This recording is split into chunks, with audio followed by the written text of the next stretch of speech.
Hello everybody, this is Bird Brain, where here we are nerdy for the birdies. The Philadelphia Eagles stave off a potential comeback from the Tampa Bay Buccaneers and hold on to win 31-25 in Tampa Bay. The Eagles win in their house of horrors, and there's a lot to talk about, some good, some bad, and some in between. So without wasting time, let's get into it. We got offense, defense, and special teams.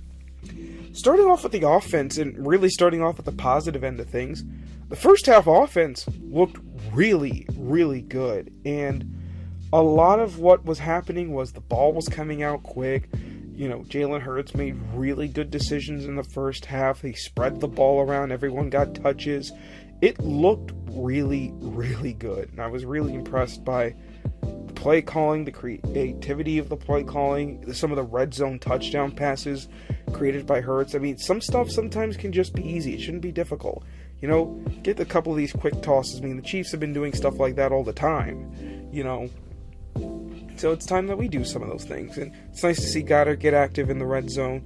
The offense looked really, really good throughout. I thought it had some nice, throughout the first half, I thought they had some nice creativity. And then we got to the second half. And that's where it all kind of fell apart.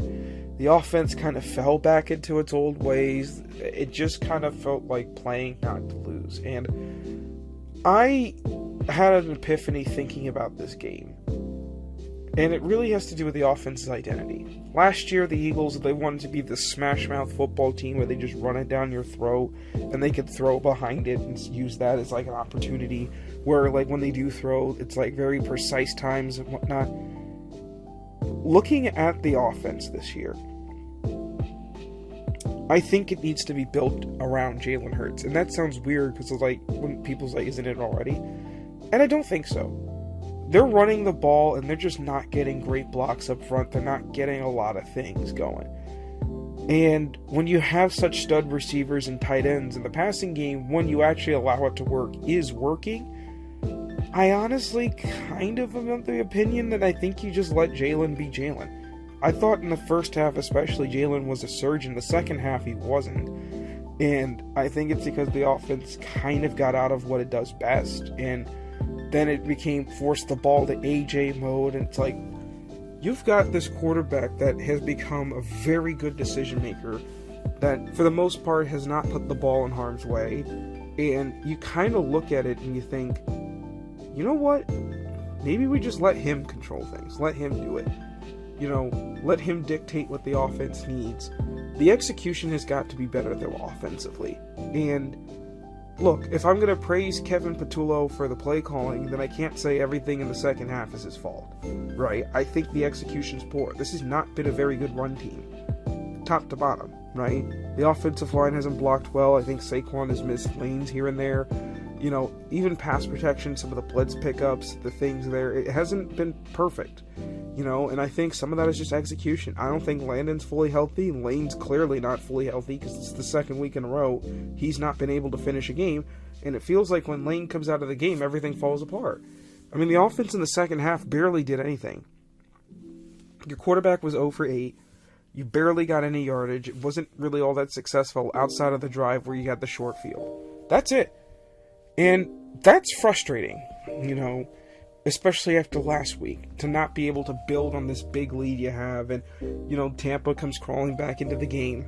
But at the same time, I think it's just as much the players as it is the coaching staff. And once this team fully understands the talent that it has and how to utilize said talent, it's going to be a very dangerous team. But it's also important to keep in mind that, look, they played the Cowboys, a fierce division rival. They played the Chiefs, they played the Rams, and they played the Bucs. They went 4-0, took care of business, won those games, and you feel pretty good about it. All in all, if you look at it, and a lot of people looked at the stretch coming into the season. I mean, there were people saying, hey, you're 2-2 through the stretch. You're happy. You're 4-0 through this stretch. You feel pretty good about it. And you have a chance to gradually improve upon the things here. And look, I'll say this, for all the faults of Kevin Patullo, the offense in the red zone is near flawless, right? When the offense gets up tempo and it's moving quickly, it's flawless. It's just when they kind of regress back into old habits of just spamming inside zone and trying to throw all these curls and stuff like that, they just have to find ways to incorporate AJ and Devontae more into the game plan, and I think they can kind of get the offense that they want to realize. Defensively in this game was a little bit of a mixed bag. Defense more or less won you this game, but it also almost cost you this game. You know, defensively, you got a couple of sacks from Zach Vaughn and Moro Ojimo. You got takeaways forced by Jihad Campbell. Keeley got the fumble recovery, and Campbell obviously had the pick. So there's some positive things there. I thought Quinion played a really good game in terms of taking on Mecca Ibuka and Chris Godwin, shutting both those receivers down. Obviously, we're going to get to Ibuka in a second, but on the other side of things, he gave up 2 70-yard touchdowns. I will say the field goal drives, especially the 65-yard one, it's like, I call it ticky. I mean, you're forcing teams to kick 58 and 65-yard field goals. Most teams are not making those. I mean, that's honestly a shock the Bucs made the 65-yarder. It just goes to show where kicking is nowadays. I mean, it's borderline insane. But the touchdowns, it was both rookies, Campbell and Makuba. I don't blame Campbell as much because Baker's scrambling around, buying time, and he's trying, and it's a tough situation. You can't cover forever. You really want the pass rush to get home. And that kind of leads to some of the other problems of the defense, you know, missed tackling. I still think there's a lack of pass rush. The Eagles have blitzed a lot in recent weeks, and I think the reason why they are blitzing so much is because of the lack of just being able to win with a 4-man rush. Nolan Smith is currently injured. Jalen Carter isn't healthy. So everybody else, you know, the way this defense is kind of built, it's kind of built around Carter's ability to wreck things. And you saw Moro Ojimo's sack happen because of Carter's ability to wreck things. Outside of that, they just haven't really been able to do that successfully this year.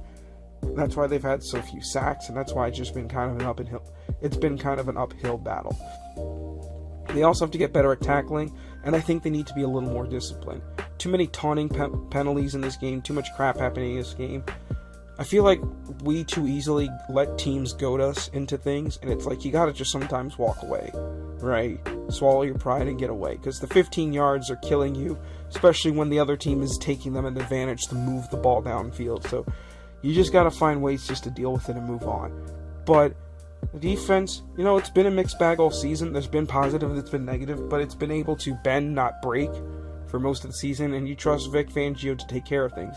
The touchdowns, hopefully you just clean that up, because for the most part, you didn't really let Tampa drive down the field and score a touchdown, which is a good day for a defense, to be able to say that.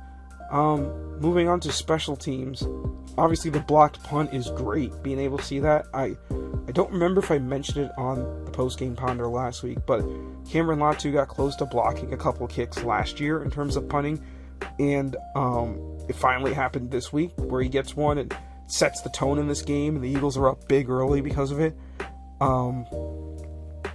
Obviously, when it comes down to the rest of the special teams, I thought, you know, Braden Mann is still a weapon. Jake Elliott, still consistent. Unfortunately, I did think kickoff coverage was very leaky, and punt return coverage was leaky today. We'll see how that continues as the season goes on. I think they were the beneficiary of a few penalties on those units, but again, you just got to be cleaner with that. Anyway, as for player of the game, I'm going to go with the rookie Jihad Campbell. I know he gave up a 70-yard touchdown, but he made 2 very clutch plays when it mattered most, especially the interception, because the Bucs were driving, and if the Bucs score a touchdown there, then Lord knows what happens in this game. But I thought he made some plays.